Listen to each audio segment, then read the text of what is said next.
My name is Mary, and I am recording this from the pitch-black bottom of an abandoned stone well, where a ruthless human predator has trapped me after using my dead son's voice to lure me into a fatal trap. It all began 6 months ago in our isolated mountain village when my 7-year-old son, Toby, ran out to play in the backyard after school, but failed to return by sunset. My husband, David, and I searched every thicket and ravine in the surrounding woods until our flashlights died.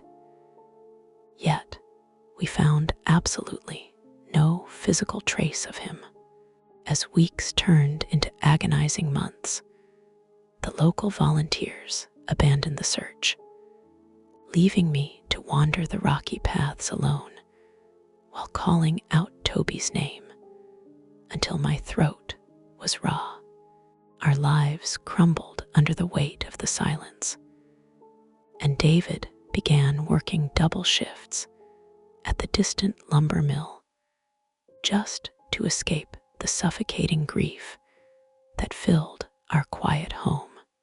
One windy Tuesday evening, I was hanging laundry near the old, dry well behind our property when I heard a faint, raspy voice rising from the dark stone depths.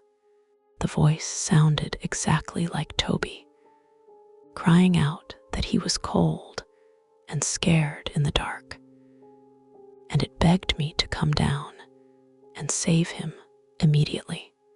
I ran to the edge of the brick opening, shining my phone's light down into the blackness, but the beam could not penetrate the thick dust and debris at the bottom. Reason abandoned me because the voice was so precise, repeating the private nicknames only Toby used for me, which made me believe my boy had somehow survived. I dragged a thick nylon climbing rope from our garage, tied it securely to a heavy iron post nearby, and threw the loose end down into the abyss. My hands shook violently as I gripped the coarse rope and began my slow descent, the rough stone walls scraping against my shoulders in the tight space. With every foot I descended, the temperature plummeted, and the air grew foul with the stench of decay. But the voice kept calling out to me from below. When my boots finally touched the dry, muddy floor of the well, I turned on my flashlight and scanned the tight enclosure for my precious child.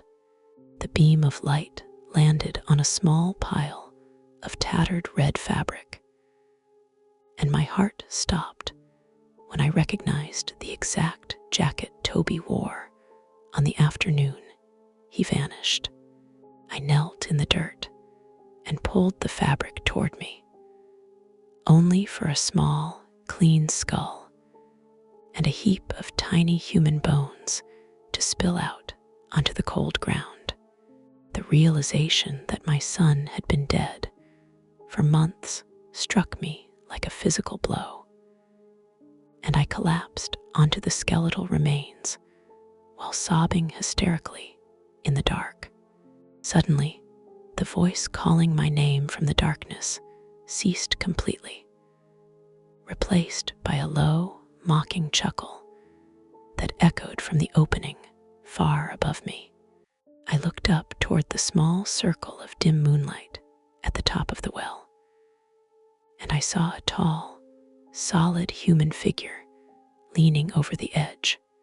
The stranger slowly began pulling the nylon rope upward, coil by coil, while holding a handheld voice recorder that played back a loop of my son's old home videos.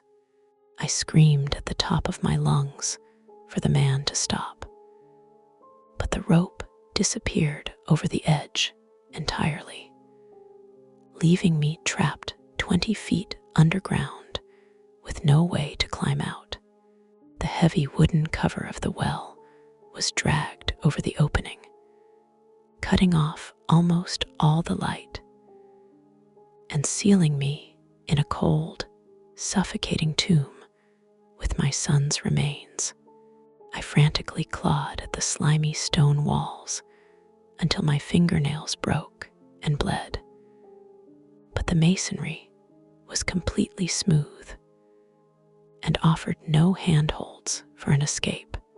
Hours passed in the absolute blackness as I sat clutching Toby's tiny bones, realizing that the predator had watched us search for months and had planned this trap with meticulous cruelty. The damp air grew increasingly difficult to breathe, and the scent of damp earth and old decay filled my nose, while my body began to shake from the intense mountain cold. Suddenly, I heard the heavy footsteps of my husband, David, returning home from his late shift and calling out my name in the backyard. I tried to scream a warning to him, but my voice was completely hoarse from crying, and the thick wooden well cover muffled my weak cries before they could reach the surface. Above me, the wooden cover creaked slightly as it was shifted aside, and a faint sliver of moonlight pierced the darkness of my stone prison. I looked up hoping to see David's face, but instead, I saw the silhouette of the stranger leaning over the opening once again. The man cleared his throat and began to speak, and my blood ran cold as he perfectly replicated my own high-pitched, panicked voice. He called out David's name using my exact tone and inflection, pleading for help and claiming that I had fallen into the well while searching for Toby's old toys. I heard David's hurried footsteps rushing across the grass toward the well, his voice filled with terror as he answered the fake cries of his trapped wife. The stranger quickly stepped back into the darkness of the yard, leaving the rope dangling back down into the well to make the trap look authentic.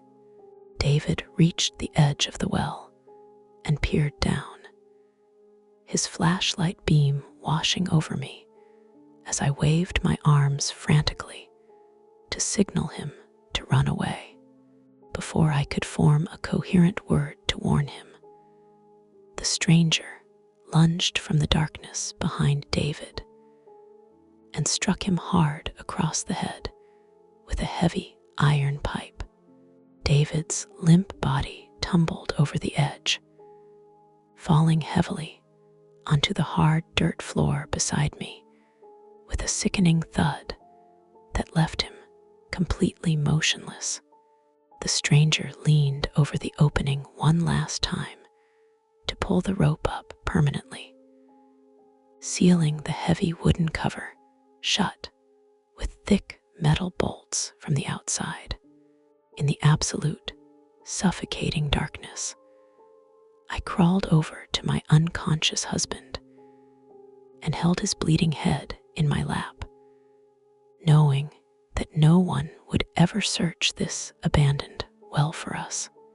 We were left to die slowly in this underground grave alongside the bones of our only child, while our tormentor walked away free to find his next victims. One last question: if you were in her place at that moment, would you have done the same? Be honest. What does her choice deserve out of 10? Subscribe now. The best story is coming next.